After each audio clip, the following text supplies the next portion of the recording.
students. Today we are seeing the same chapter, towns, trades and craft courses. In the last class, we have seen about the temple cities and some administrative centers, commercial towns or port towns or the craft cities. Today we are seeing important, in the medieval period, some important cities. That was Hampi in Karnataka and Machilipatnam in Andhra Pradesh and Surat in Gujarat. These were some of the important cities on the medieval period, and we can look what are the importance of these cities. The architectural splendor of Hampi. Hampi is located in Krishna Tungabhadra basin, which formed the nucleus of the Vijayanagara Empire, founded in 1336. This city was built by two important or prominent rulers of Vijayanagara, that is Harihara and Bukka. The construction of these walls and the technique followed was to wedge them together by interlocking. This is a fortified city. One of the famous Portuguese traveler, Domingo Paes, described about this city is that at the entrance of the gate were those passers who come from Goa. This king has made within a very strong city fortified with walls and towers.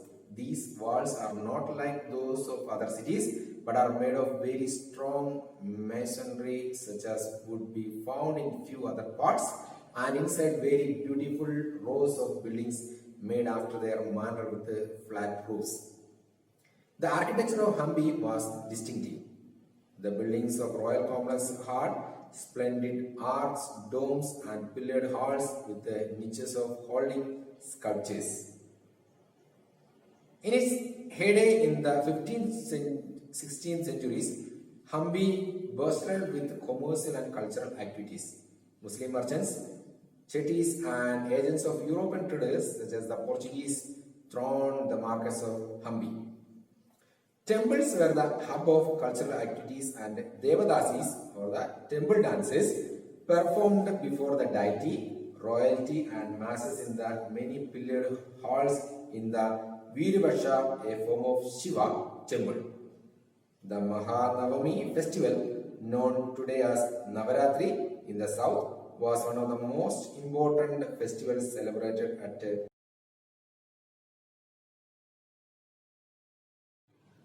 Archaeologists have found the Mahanavami platform where the king received guests and accepted tribute from subordinate chiefs. From here, he also watched dance and music performance as well as wrestling bouts. Hampi fell into ruin following the defeat of Vijayanagara in 1565 by the Deccani Sultans, the rulers of Golconda, Bijapur, Ahmednagar, Berar and Bidar. Now the remainings of Hampi also is there in the state of Karnataka. Surat is a port city situated on the left bank of the Tapti river in the state of Gujarat. It became India's chief port under the Mughals and is where the British gained their first hold along the western coast of India.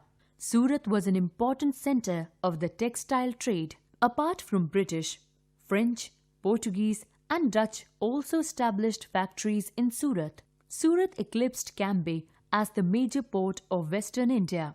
It became famous as a major trade centre of India during the reign of Mughal emperors. Surat is now the heart of India's thriving diamond polishing industry. Surat has also now emerged as an industrial hub for the production of synthetic fibers and man-made fabrics. Because of its importance in textile industry, Surat has been called the Manchester of the East since British times. Surat also had a flourishing shipbuilding industry. Surat's ships were believed to rival European ships in quality. During the Mughal period, pilgrims sailed to Mecca from the port of Surat. Surat lost its importance after Bombay became the chief centre of overseas trade with Europe. Masulipatam. It developed as a port city on the Coromandel coast in the delta of River Krishna. Masulipatam was known for the production of dyed cotton cloth known as chintz in Europe. Designs in coloured dyes were painted onto the cloth using a bamboo kalam, pen. This technique is called kalamkari. This kind of cloth had a ready market in West Asia and Europe. Hence, foreign and local merchants competed for control over trade in this cloth. The place derived its name from the construction of a gateway to the town decorated with eyes of fish. It was a flourishing seaport during the Satavahana rule.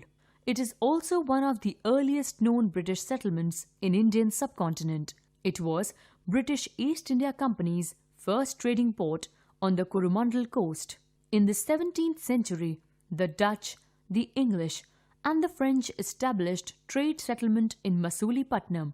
Afterwards, Bombay, Madras, Calcutta emerged as important centers of European trade. Many merchants moved out of Masulipatam and the city declined. 16th and 17th centuries, European countries were searching for spices and textiles, which had become popular both in Europe and West Asia. The English, Dutch, and French formed East India Companies in order to expand their commercial activities in the East. Initially, great Indian traders like Mullah Abdul Ghaffur and Veerji Vora, who owned a large number of ships, competed with them. However, the European companies used their naval power to gain control of the sea trade and forced Indian traders to work as their agents. Finally, the British emerged as the most successful commercial and political power in the subcontinent.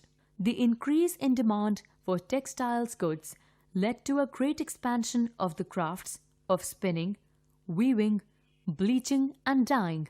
More and more people started taking them up. Yet, this period also saw the decline of the independence of craftsperson. They began to work on the systems of advances, which meant that they had to weave cloth which was already promised to European agents. Weavers no longer had the liberty to sell their own cloth. They had to reproduce the designs supplied to them.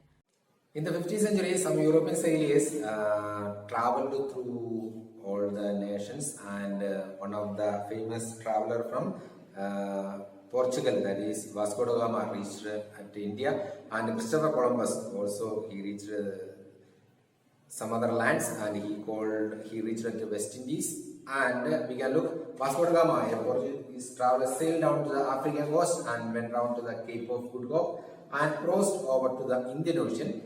His first journey took more than a year. He reached Calicut in 1498 and returned to Lisbon, the capital of Portugal. The following year, he lost 2 of his 4 ships and of the 170 men, and the start of journey, only 54 survived. In spite of obvious hazards, the routes that were opened proved extremely profitable. That means, by his traveling, there is a trade route was opened by India and Portugal. In search of sea routes to India had another unexpected failure. The assumption of the earth was round. Christopher Columbus, an Italian, decided to sail westward across the Atlantic Ocean to find a route to India. He landed in the West Indies, which got the name because of his confusion. That means, he called it as India in 1492. He was followed by sailors and conquerors from Spain and Portugal, who occupied large parts of Central and South America, often destroying earlier settlements in the area. That means, by their traveling, some of the other sailors also ready to travel in some other nations, and they have conquered some other places, and they have settled there also.